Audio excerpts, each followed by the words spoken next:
ఈ బులెటిన్ మీకు సమర్పిస్తున్న వారు కళ్యాణ్ జ్యువెల్లర్స్ వారి ప్రియమైన ఆఫర్ 25,000కు పైగా నగలు కొనే ప్రతి ఒక్కరికి ఒక ఖచ్చితమైన బహుమతి. మీ స్వప్నం ఫలిస్తుంది ఫలప్రదంగా.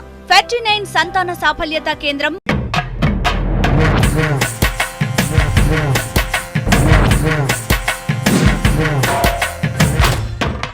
శనార్థులు జోర్దార్ వార్తలకు స్వాగతం. ఏందుల్లా అందరు తయారుగా కూర్చుర్రా? చలో మరి అటు జోర్దార్ వార్తలు షురూ చేసుకుందాం. ముందుగా పెద్ద వార్తలు అయితే చూసుకోర్రి. తెలంగాణలో పురాగా ఒడిచినాయి సర్పంచ్ ఓట్లు. ఓడిపోయిన వాళ్లకు తప్పలేవు పైసల పాటలు. చురు అయిన ఆంధ్ర అసెంబ్లీ మీటింగ్లు రేపటి నుంచి చూడాలి అసలు స్పీచ్లు.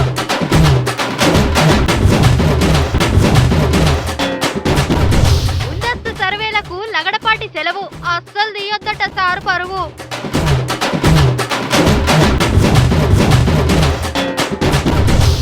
మోడీ సార్నే ఇరికిచ్చిన బీజేపీ ఎమ్మెల్యే పదవికే ఎసరొస్తుంది అనుకున్నాడో ఏమో మాట మార్చింది అయ్యే. అంగన్వాడీ బడిలా ఐఏఎస్ కొడుకు, అందరు ఆఫీసర్లు ఇట్లే చేస్తే మంచిగుండు.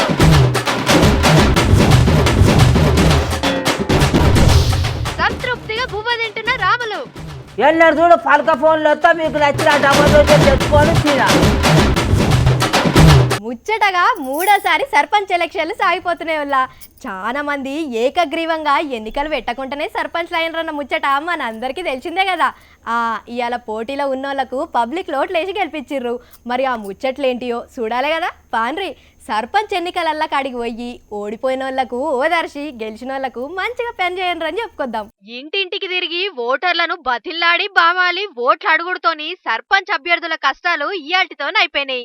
ఊళ్ళ పొంటి పైసలు వంచుడు, కుల రాజకీయాలు చేసుడు, ఓటర్లను మభ్యపెట్టుడు, యాటలు కోసి ముక్క కూరలు వంచుడు, మందు బాటెలు వంచుడు, ఎత్తులకు పై ఎత్తులు వేసుడు, అటోళ్ళు ఇటు పక్కకొచ్చుడు, ఇటోళ్ళు అటు పక్కకొచ్చుడు, పక్కకే ఉండి బోరెంగోసుడు, లొల్లులు పంచాదులు బో ఇట్లా మొత్తం సర్పంచ్ ఎన్నికలతోని ఊర్లన్నీ ఊగిపోయినాయి.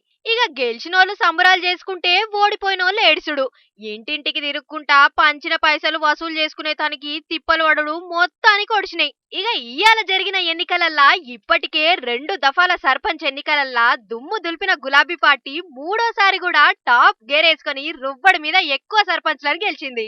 మరి ఈ తీరుగా ఎన్నికలు జరిగినాయి కాబట్టి కొత్త సర్పంచులు, కొత్త ఉప సర్పంచులు, కొత్త వార్డు మెంబర్లు చేసే పనులకు ఊర్లల్లా మస్తు అభివృద్ధి జరుగుతుంది అన్నట్టు. సైడ్ కాల్వలు, వీధి లైట్లు, మరుగుదొడ్లు, పింఛన్లు, ఇండ్లు, రేషన్ కారెట్లు ఇట్లా ఏది కావాలన్నా గెలిచిన వాళ్ళు చేసి పెడతారు ఏం అడగకుండానే. సరే ఏది ఏమైనా నిన్న ఎమ్మెల్యే ఎలక్షన్లు, ఇవాళ సర్పంచ్ ఎలక్షన్లు, రేపు ఎంపీ ఎలక్షన్లు, ఆ తర్వాత ఎంపీటీసీ ఎలక్షన్లతోని ఊర్లలో మొత్తం ఓట్ల పండుగ అవుతున్నది. ఇప్పటికే మనల్ని ఏలేటోళ్ల విలువ తెలిసి ఓటేసిన పబ్లిక్ వచ్చే ఎలక్షన్ల కూడా మీ ఓటును పని చేసేటోళ్ళకే వేసి గెలిపిర్రి. ఇంకో 2 నెలల్లో ఎలక్షన్లు ఉన్నాయనగా ఆంధ్ర అసెంబ్లీ సమావేశాలు మొదలైనవి. అంటే ఇక ఇదే ఆఖరి సమావేశం అనుకోవాలి. ఇప్పటి నుంచి ఫిబ్రవరి 8వ తారీఖు దాకా నడిచే అసెంబ్లీలా ఇవాళ ఏం జరిగిందో, ఎవరు ఏం మాట్లాడిర్రో, మొత్తం సభ ఎట్లా నడిచిందనేది మనం కూడా చూసేద్దాం. పార్రి పంకపాచి ఎమ్మెల్యేలు పత్తకు రాకుండా అయినరు కాబట్టి అసెంబ్లీలో మొత్తం పసుపచ్చ కండువాలు, అంగిలు, మెరుపులు మెరిచినాయి. ఇక ఫస్ట్ రోజు అంటే ఫస్ట్ స్పీచ్ గవర్నర్ సార్దే ఉంటది కదా. Today being January 30th, the death anniversary of Mahatma Gandhi, father of the nation, I request all honorable members and everybody to stand up and observe 2 minutes silence. తర్వాత జాతీయ గీతం పాడినాక governor sir ప్రసంగం మొదలుపెట్టిర్రు. మొత్తం చంద్రాల్ sir చేసిన అభివృద్ధి పనులు, పథకాల మీద నడిచింది గవర్నర్ సారు ప్రసంగం అంతా. తల్లి బిడ్డ ఎక్స్ప్రెస్, ఎన్టీఆర్ చంద్రన సంచార చికిత్స, నేషనల్ ఫ్రీ డయాలిసిస్ ప్రోగ్రామ్, ముఖ్యమంత్రి ఆరోగ్య కేంద్రం, ఎన్టీఆర్ వైద్య పరీక్ష. గవర్నర్ సారు సర్కార్ పెట్టిన పథకాల గురించి చెప్పుతుంటే చంద్రాల్ సార్ సంబరం చూడుర్రి ఎట్లా బల్లను కొట్టుతున్నాడో. కేంద్రంలో ఉన్న పువ్వు గుర్తు సర్కారు విభజన చట్టాలను ఈ 4.5 ఏళ్లలో ఒక్కటి కూడా చక్కగా అమలు చేయలేదని చెప్పుకొచ్చిండు. The state reorganization has resulted in several issues and many of them remain unresolved even today. In my address during the last budget session, but many of these assurances remain unfulfilled even after 4.5 years. ఇట్లా పొడుగుత శాన ముచ్చట్లు చెప్పిండు. అటు పక్క ప్రతిపక్షం లేకపోయేసరికి ఏ లొలి లేకుంటేనే governor sir ప్రసంగానికి ఆమోదం చెప్పుడుతోని ఇయాల్టి సభ అయిపోయింది. కాబట్టి రేపటి ముచ్చట్లు మళ్ళా చెప్పుకుందాం. అబ్బా మొత్తానికి నోరిప్పిండు కదా లగడపాటి సారు. తెలంగాణ ఓట్లైనప్పుడు కనిపించిండు, అంటే ఆ తర్వాత కూడా కనిపించిండు కానీ ఓట్ల సంగతులు ఏం మాట్లాడలే. మరి ఇప్పుడు ఏమనిపించిందో ఏమో కానీ బరాబర్ అప్పటి ఓట్ల సంగతులు అన్నీ చెప్పుకొచ్చిండు. మరి మనకేమన్నా డౌట్లు ఉంటే అడుగుదాం పాండ్రి. 45 డేస్లో రకరకాలుగా నా మీద కథనాలు వస్తున్నాయి. ముఖ్యంగా సోషల్ మీడియా అవ్వచ్చు, కొంతమంది కావాల్సిన మీడియాలో కావచ్చు, నేనేదో ప్రభావితం చేయడానికి చెప్పానో, లేకపోతే నాకు తెలిసి కూడా కావాలని చెప్పి ఎవరు ప్రోద్బలంతో చెప్పానో, ఇలా రకరకాలుగా నా మీద నా వ్యక్తిత్వం మీద అనేక రకాలుగా ఇది వాళ్ళు కథనాలు నడుస్తుంటే నా బాధ కలిగింది. అవు సారు, తెలంగాణ ఎలక్షన్లలో కార్ పార్టీ ఓడిపోతుందని చెప్పింది చంద్రాల సార్ చెప్పు మంచినే అని అనుకుంటున్నారు సారు. అనుకున్నాడేంది బయటికే అన్నారు. నేను ఎవరి ఒత్తిడి లొంగే వ్యక్తిని కానే కాదు, అలాగే స్వతంత్ర వ్యక్తిని, అలాగే మాట ఇస్తే మాట తప్పే వ్యక్తిని కూడా కాదు. కరెస్టే సారు, మాకు కూడా ఎరికే గాని అసలు తెలంగాణ ఎమ్మెల్యే ఎలక్షన్లలో సర్వే ఎందుకంత తప్పైందో చెప్పరాదు. అన్ని అనుమానాలు పోవాలన్నప్పుడు ఖచ్చితంగా ఆ వీవీప్యాట్లను లెక్కించాలి. అలాగే ఈ ఓటింగ్ శాతం 1.5 రోజు ఎందుకు పట్టింది చెప్పడానికి ఎలక్షన్ కమిషన్కి, ఈ 1.5 డే ఏమి లెక్క పెట్టారు, ఎలక్ట్రానిక్ యుగంలో అంత శాతం ఎందుకు అంత టైం పట్టింది, అలాగే పోలింగ్ అంతా కూడా ఎక్కువగా 5 తర్వాత జరిగిందని చెప్పి వాళ్ళ అంచనాలు వచ్చింది. 5 తర్వాత ఎంత జరిగింది, గంటగా జరిగింది, ఇది కూడా చెప్తే ఖచ్చితంగా ప్రజల్లో అనుమానాలు అన్ని కూడా పోతాయి. అంటే ఎలక్షన్లలో ఎవరో చెప్పినట్టు మిషన్లలో మోసం ఉన్నదని అంటున్నారా సారు? అక్రమాలు జరిగినాయి అంటారా? కడుపులో ఉన్న ముచ్చడి చెప్పరాదు. కానీ అక్రమం చెప్పట్లేదు, ఎందుకంటే నా మీద వ్యక్తిగతంగా ఆరోపణలు వచ్చినాయి కాబట్టి నేను రుజువులతో సహా, ఎందుకంటే నేనేదో ఉన్నట్టు మాట చెప్పట్లా, కేటీఆర్ గారికి పంపించిన ఎస్ఎంఎస్ఏ రుజువుగా మీకు పంపిస్తాను. ఆ రోజు పోటాపోటీగా ఎన్నిక ఉందని చెప్పాను, ఆ ఎన్నికకి తాలూకు రిజల్ట్ కేటీఆర్ గారు పంపించింది కూడా 11వ నవంబర్ మీకు పంపిస్తాను. సో అలా వారం రోజుకి అనేక మార్పులు వచ్చింది. ఈ మార్పులు అనేక కారణాలు ఉన్నాయి. సో ఈ కారణాలన్నీ కూడా నేను అంచనా వేస్తున్నాను. కొంత అవగాహన వచ్చింది, నాకు ఎందుకు మారిందని కూడా అవగాహన వచ్చింది. అవన్నీ కూడా పార్లమెంట్ ఎన్నికల తర్వాత కూడా. పార్లమెంట్ ఎలక్షన్లు అయిపోయినాక తెలంగాణ ఓట్ల గురించి చెప్తారా? ఎందుకు సారు అంత టైము? అలాగే పంచాయతీ ఎన్నికలు కూడా చూద్దాం ఎలా ఉంది, ఎందుకంటే ఇదంతా కూడా పేపర్ బ్యాలెట్ జరిగిందని చెప్పి అది వాళ్ళతో అయిపోయింది కూడా. అలాగే ఫలితాల్లో కూడా చూసాం, అంటే అసెంబ్లీలో వచ్చిన ఫలితాలకి పంచాయతీ ఫలితాలు చాలా తేడా ఉంది. యూజువల్గా అయితే ఆ ఫలితాలు చూసినాక పోటీ చేయడానికి కూడా ఎవరికి ముందు రారేమో, అసలు ఎక్కడ కూడా అపోజిషన్ అనేది ఎక్కడ కూడా కనపడదేమో అనుకున్నా కానీ గణనీయంగా అపోజిషన్ బలం పెరిగింది. అంటే సర్పంచ్ ఎలక్షన్లలో ప్రతిపక్షం బలం పెరిగిందా? అట్లెట్లా పెరిగింది సారు? చాలా మంది సర్పంచులు గులాబీ పార్టీ వాళ్ళే గెలిచిండ్రని చెప్తుంటే ఎవరి జోక్యంతోనో, ఎవరి ప్రోద్బలంతోనో, ఎవరి ఒత్తిడితోనో నడిచే వ్యక్తిత్వం నాది కానే కాదు. కాంగ్రెస్ పార్టీలో ఉన్నప్పుడు 5 ఏళ్ళు పరిపాలన ఉన్నప్పుడు, 5 ఏళ్ళ ప్రభుత్వం ఉన్నప్పుడే 2009లో తిరగబడ్డ వ్యక్తిని నేను. రాజీనామా చేసి దీక్ష చేసిన వ్యక్తిని నేను వెనక ముందు ఆలోచించే వ్యక్తిని కాదు. సరే ఇక పాత ముచ్చట్లు పక్కన పెట్టురు గాని, ఇప్పుడు ముంగట రాబోయే పార్లమెంట్ ఎలక్షన్లు, ఆంధ్రాలో అసెంబ్లీ ఎలక్షన్లు ఎట్లా ఉండబోతున్నాయో ఓసారి చెప్పరాదు. ఏ రాష్ట్రానికి కూడా నేను ముందస్తుగానే ఫలితాలు చెప్పను. ఎన్నిక అయినాక మాత్రమే నేను ఫలితం చెప్తాను. అగో తెలంగాణ దెబ్బ గట్టిన పడ్డట్టున్నది. ఇదే కరెక్ట్ సారు, లేకపోతే సాటుంగా ఎవరో చెప్తేనే చెప్పిర్రని అనవసరంగా అంటున్నారు కదా సారు. కథనాలు నడుస్తుంటే నా బాధ కలిగింది. ఆ విషయాన్ని ఎప్పుడొకటి చెప్పాలనుకున్నాను, కానీ పంచాయతీ ఎన్నికలు అవని, లేకపోతే కోర్టులు ఎక్కడో వీవీప్యాట్ ఎక్కడో లెక్కించినాక ఒకసారి నేను కూడా. సరే సారు, ఇక పోయిరాండ్రి, మళ్ళీ ఎలక్షన్లు అయిపోయినాక కలుసుకుందాం. మోడీ సారు దేశానికి ప్రధానమంత్రి అయినట్టే గాని ఒక్క మతానికే ప్రధానమంత్రి అయినట్టు చేస్తాడు. మొత్తం కుల రాజకీయమే నడిపిస్తాడు. బీజేపీ వచ్చిందంటే హిందూ ముస్లింల నడుమ లొల్లులు పుట్టిస్తుంది అని ఎవ్వరన్నా అన్నరే అనుకోర్రి. ఎంత కోపం వస్తుంది, కడుపు రగిలినంత పని అవుతుంది కదా. మా బీజేపీని, మా బీసీ ప్రధానమంత్రిని, మా మోడీ సార్ని గిన్ని మాటలు అంటారా అని అగ్గి మీద గుగ్గిలం అవుతారు కదా. కానీ అదే మాట బీజేపీ లీడర్లే అంటున్నారు. మరి దాన్ని ఏమనాలో మీరే చెప్పుర్రి. मैं कभी जातवाद की राजनीति नहीं करता जैसे कि हमारे प्रधानमंत्री जी करते हैं. मैं कभी जातवाद की राजनीति नहीं करता जैसे कि हमारे प्रधानमंत्री जी करते हैं. వింటున్నారా ఎంత ముద్దుగా చెప్తున్నాడు బీజేపీ లీడర్ సారు. లీడర్ అంటే ఉత్త లీడర్ కూడా కాదు, ఎమ్మెల్యే. అలీగఢ్ కెళ్లి బీజేపీ పార్టీ తరఫున గెలిచిన ఎమ్మెల్యే రాజ్వీర్ సింగ్ దిలేర్ సారు. ప్రధానమంత్రి మోడీ సార్ లెక్క నేను అస్సలకే కుల రాజకీయాలు చేయను అని అంటున్నాడు. అంటే మోడీ సార్ కుల రాజకీయాలు చేస్తాడనే చెప్పినట్టే కదా. సరే మరి ఏ రాజకీయాలు చేస్తానంటున్నాడో చూడండి. ये नहीं देखता हिंदू कौन है मुसलमान कौन है, ऐसा नहीं है. मुसलमान भाई जब सोचते हैं कि जी बीजेपी आएगी तो हमारे साथ पता नहीं क्या अत्याचार करेगी, ऐसा भी नहीं. भारतीय जनता पार्टी सबका साथ और सबका विकास चाहती है। हर जाति का, हर मजहब का व्यक्ति भारतीय जनता पार्टी के हर व्यक्ति के लिए बराबर है। ఆగో ఈ ముచ్చట సాఫ్గానే ఉన్నది. బీజేపీ వస్తే ముస్లింలకు తిప్పలొస్తదని అనుకుడు తప్పు. మా పార్టీ అన్ని జాతులు, అన్ని కులాలు, అన్ని మతాలను సమానంగా చూసుకుంటది అని అంటున్నాడు. అంటే పార్టీ సక్కడిదే గాని ఆ పార్టీకెళ్లి గెలిచిన ప్రధాని సారే చెడ్డ పనులు చేస్తున్నాడా అనే డౌట్ వస్తున్నది కదా. అందుకే ఈ వీడియోను ఇంటర్నెట్ లో పెట్టి ఇరుగా తిప్పుతున్నారు. అదేందయ్యా బీజేపీ పార్టీలుండి మోడీ సార్ నువ్వు ఇట్లాంటివి అని అంటే, నేను అన్నది అట్లా కాదు, ఏదో నాలిక మర్రనట్టు అట్లా అన్నా గాని మోడీ సార్ చక్కటి మనిషే అని మళ్ళా చెప్పుకొచ్చిండు గాని ఇప్పటికే కావాల్సిన ప్రచారం అయ్యేపోయింది. మరి ఈసారి పబ్లిక్ బీజేపీకి మోడీ సార్ కు ఎంత మద్దతు చెప్తారో చూడాలి.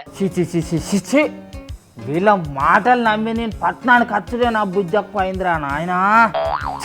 అగ్గో ఏందో గునుకుతున్నాడు మా తాత. ఇప్పుడు ఏం తక్కువైందనే నీకు?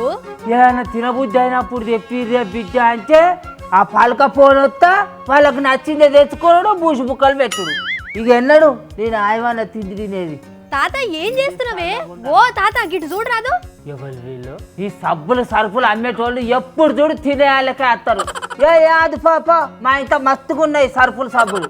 అమ్మ ముసలోడా. ఓ తాత నేను అనితను. ఏంటిదే తాత నీకు వచ్చిన కష్టం అంతలా తల్లాడుతున్నావు? మళ్ళా మాట్లాడకు. ఏడిదే తాత అని దీర్ఘాలు తీస్తాండి. ఏడిదే అని ఏడైతే నీకేంది? ఇవాళ అన్ని దీర్ఘాలు తీసి చెప్పాలి. పొద్దుగాలు టీక్ టాక్ల మీద తయారైనప్పుడే అనుకున్నా నువ్వు దయ్యం లెక్క ఎదురు పడతావని. అరే నీకమ్మా అయితే మాకే కదే తిప్పలు. ఏమైందో చెప్తే కదా తెలిసేది మాకు. ఏమైంది ఏమున్నది? ఎన్నడు చూడు పలక ఫోన్లు వస్తా మీకు నచ్చిన డబల్ రోజులు తెచ్చుకొని తినా. అలా మిగిలిన కోసాగరికి నా మొఖాన వారేయ. ఎన్నడన్నా నాకు నచ్చిందా నచ్చలేదా అని అడిగినారా మీరు? నాకు నచ్చింది తెచ్చిపెట్టినారు మీరు ఎన్నడన్నా? నాకు నచ్చినవి నేను తెచ్చుకొని తింటా. నాకే వేరుక నీకేం నచ్చుతాయో మరి అడిగినావు ఎన్నడన్నా బూసి బుక్కల ముఖం పెట్టుకొని గోను నా ఎంబడి వాళ్ళకి ఇక్కడ పోను నా తిండి నిందిరని నా ఎంబడి పడతాను ఇయ్యాలా. బా కారం దంచితే తెలుస్తారా నాయన.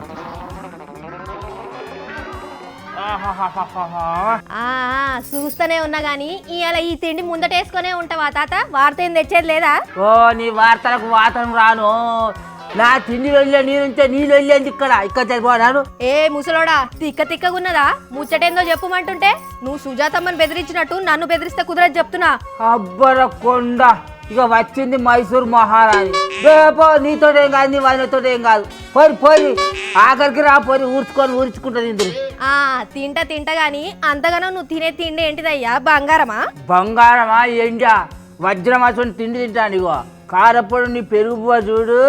ఆహాహాహాహా కలుపుకొని తింటే ఎంత చక్కగా ఉన్నది. నీ అవ్వ ముసలోడా బిర్యానీ తిన్నట్టు బగారన్నం తిన్నట్టు చేస్తున్నావేంది? ఇదే బగారా బిర్యానీ బువ్వ ఇంట్లో ఉంటే కూడా అదే. ఇక చూడు ఎంత మంచుకున్నాయి అనుకుంటాను పిల్ల, మస్తున్నాయి. అబ్బా ఆపే తాత. ఎవరన్నా చూస్తే ముసలోనికి ఇంత కూరేసే దిక్కు కూడా లేదా అని అనుకుంటారు. నువ్వు నాకు కూరేసినా కూడా మంచిగుండేది. నాకు ఈ పెరుగు పువ్వే ముద్దుకున్నది. పెరుగు పువ్వనే ఎందుకే తాత అంత కాయ చేస్తున్నావు? అరే మనసుకు నచ్చింది మంచిగా తృప్తిగా తినాలన్నట పిల్ల. చెప్పినా నాకు ఈ ముచ్చట ఎన్నో చూడు శరీరంలో మూతి పెట్టుకోనుడే. తృప్తిగా తినాలని కూడా చెప్తారా? మనసుకు నచ్చింది ఉంటే ఎవ్వరైనా తృప్తిగానే తింటారు. అందుకే ఈ కారపొడి కలిపిన పెరుగు తింటున్నా. ఈ పట్టణంలో నాకు ఇంతకంటే సంతృప్తి కలిగే తిండి దొరకలేదు. నీ అవ్వ ముసలోడా ఒక్కనాడంటే ఏం కాదు గాని ఊకూకే పెరగన్నం తినాలంటే లేనిపోని రోగాలు వచ్చి చేస్తావు ఏమనుకుంటున్నావో చెప్తున్నా. ఎందుకు చచ్చిపోతా? ఇంకింత బాగా అయితా. అసలు మతి మార్పు అనేదే ఉండదు అట్లా పోయితా నచ్చిన తిండి తింటే. అరే తాత తృప్తిగా తినడంటే ఉత్త పెరుగు పువ్వే కాదు, ఏ తిండి తిన్నా తృప్తిగా తినాలే. అప్పుడు మనం తిన్నది ఒంటికి పడుతుంది, రోగాలు రావు. గట్లా చెప్పేది. అదే కదా నా కోపం అంతా. మనసుకు నచ్చేటి అంటే ఈ పట్టణంలో 7 ఉన్నాయి నాకు నచ్చేటి. అంత సప్పగా ఎచ్చం పచ్చం. అందుకే నాకు పెరుగే ముద్దు. అరే అట్లానే ఊకే పెరుగు తినొద్దే, కూరలు కూడా తినాలే. నన్ను ఆవిడ పోమ్మా. నువ్వు ముచ్చలు చెప్పంటే ముద్దు చెప్పుకుంటా మంచిగా రాస్తావు ముందరికి. నా ఎంబడి పడబడుతుంది. సరే మా తాతకేంది గాని 2 రోజులు పోగానే చికెన్ తేరాదమ్మా మటన్ తేరాదమ్మా అంటాడు. తీరా తింటాడు, ఏం రుచి కొడతలేదు అంటాడు. అందుకే సంతృప్తి ఉండదు. కాబట్టి దొరికిన తిండి మీద వంకలు పెట్టుడు బంద్ చేసి సంతృప్తిగానంట తినండ్రి. అట్లా తింటే మతి పరువు అస్సలకే రాదట కదా. సరే చెప్పనైతే చెప్పినాం, అటెంక మీ ఇష్టం. తోని 1,00,000 మొక్కలు నాటి తెలంగాణను పచ్చగా చేయాలని అనుకున్నది కదా తెలంగాణ సర్కార్. ఆ పెట్టిన చెట్లను నీళ్లు పోసి సాదుకుంటా పెంపు చేసుకుంటా పోతే సరిపోతుందా? పచ్చటి తెలంగాణ అంటే ఒక్క పెట్టిన చెట్లతోనే అవుతుందా? ఇప్పుడున్న అడవులను కాపాడొద్దా? ఫారెస్ట్ ఆఫీసర్లు కావాలన్నా ఏదో ఒక తీరుగా చెట్లను నరుకుతున్నారు, మొద్దులను మోసుకుపోతున్నారు కల్ప స్మగ్లర్లు కదా. అందుకే వాళ్ళను తొడలు వడిపెట్టే గట్టి రూల్స్ చేస్తున్నది తెలంగాణ సర్కార్. పుల్లా చిన్న చీపురు పుల్లా కూడా అడవిల నుంచి బయటికి పోకుండా చేయబోతున్నది తెలంగాణ సర్కారు. ఫారెస్ట్ వాళ్ళ కండ్లు కప్పి చెట్లను నరికేటోళ్ళ కొంకులు వడిపెట్టి కర్రు కాల్చి వాతలు పెట్టాలని కేసీఆర్ సార్ ఆర్డర్లు తయారు చేస్తున్నాడట. లెక్కకైతే తెలంగాణను అడవుల తెలంగాణ చేయాలని సారు ఫస్ట్ సారి ముఖ్యమంత్రి అయిన కానుంచెల్లి పట్టు వచ్చింది కదా. హరిత తెలంగాణ ముచ్చట మీద కొన్ని చెట్లు నాటినా వాటి జాడ కనిపించకుంటూనే పోతున్నది. అందుకే ఈసారి కొద్దిగా గట్టి పట్టు వచ్చి అడవి వెరగాలే ఉన్నది ఆగాలే అనేటట్టు చేస్తున్నారట. అడవులలో పోయే బాటలు బంద్ చేసుడు, ఉన్న బాటలలో బుడ్డ కెమెరాలు పెట్టుడు, చెట్లను కొచ్చేటోళ్ళ దొరకవచ్చే కుక్కలను పెట్టుడు, కేసులు గీసులు కూడా బందోబస్తు చేసి అడవి సొమ్మంటే చాలు అసలుకే ధైర్యం రాకుండా చేస్తారట. కచ్చకోత మిషన్ల కాడ 24 గంటలు ఏం జరుగుతున్నది తెలిసేటట్టు కెమెరాలు పెడుతున్నారట. మళ్ళా కొందరు ఫారెస్ట్ ఆఫీసర్లు కూడా చూసి చూడనట్టు ఉంటారని అనుమానాలు ఉన్నాయి కదా. అందుకనే చిన్న పెద్ద అని తేడా లేకుండా అందరినీ ట్రాన్స్ఫర్ చేసిండు సీఎం సారు. అక్కడోళ్ళని ఇక్కడ, ఇక్కడోళ్ళని అక్కడికి మార్పిచ్చిండ్రట. అంటే అడవిని మొత్తం కట్టు బంధనంలో ఉంచే పని చేస్తున్నారు అన్నట్టు. అట్లనే అడవిలో ఉండే జీవరాశుల జోలికి పోయినా లాగులు తడిపేటట్టు రూల్స్ మారుస్తున్నారట. ఇట్లా చేస్తే మంచిదే. అడవులు పెరిగితే కాలం మంచిగా అవుతుంది, వానలు కూడా జోరుగా పడతాయి, కోతులు కూడా ఇళ్లకు రావు. మంచిదే గాని ఈ అడవి కాపాడే పేరు మీద పోడు వ్యవసాయం చేసుకునేటోళ్ళ మన్నుకొచ్చే పని మాత్రం చేయకుండ్రి సారు. మీరు గింతంత చెప్తే కొంతమంది పోలీసులు అడవులల్లో ఆగం చేస్తారు. ఆ కోపం ఈ కోపం అంతా పోడు చేసుకునేటోళ్ళ మీద చూపిస్తే మొదటికే మోసం వస్తది. మళ్ళా ఎలక్షన్లల్లో మీరు ఇచ్చిన మాట కూడా జూటా అవుతుంది సారు. అది మాత్రం అస్సలు మరవకుండ్రి సారు అని అంటున్నారు పబ్లిక్.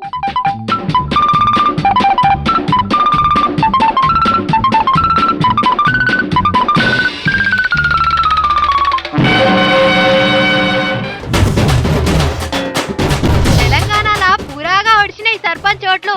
ఓడిపోయిన వాళ్లకు తప్పలేవు పైసల పాటలు. చురుగైన ఆంధ్ర అసెంబ్లీ మీటింగ్లు రేపటి నుంచి చూడాలి అసలు స్పీచ్లు.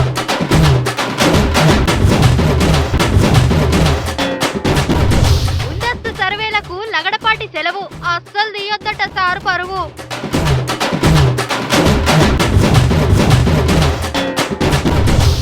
మోడీ సార్నే ఇరికిచ్చిన బీజేపీ ఎమ్మెల్యే పదవికే ఎసరు వస్తుంది అనుకున్నాడో ఏమో మాట మార్చింది అయ్యే. అంగన్వాడీ బడిలా ఐఏఎస్ కొడుకు, అందరు ఆఫీసర్లు ఇట్లే చేస్తే మంచిగుండు.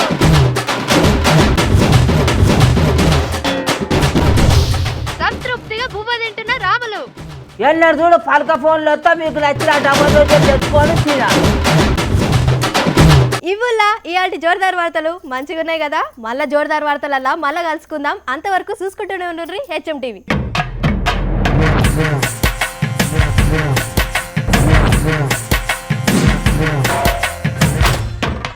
ఈ బులెటిన్ మీకు సమర్పించిన వారు కళ్యాణ్ జ్యువెల్లర్స్ వారి ప్రియమైన ఆఫర్ 25,000కు పైగా నగలు కొనే ప్రతి ఒక్కరికి ఒక ఖచ్చితమైన బహుమతి. మీ స్వప్నం ఫలిస్తుంది ఫలప్రదంగా.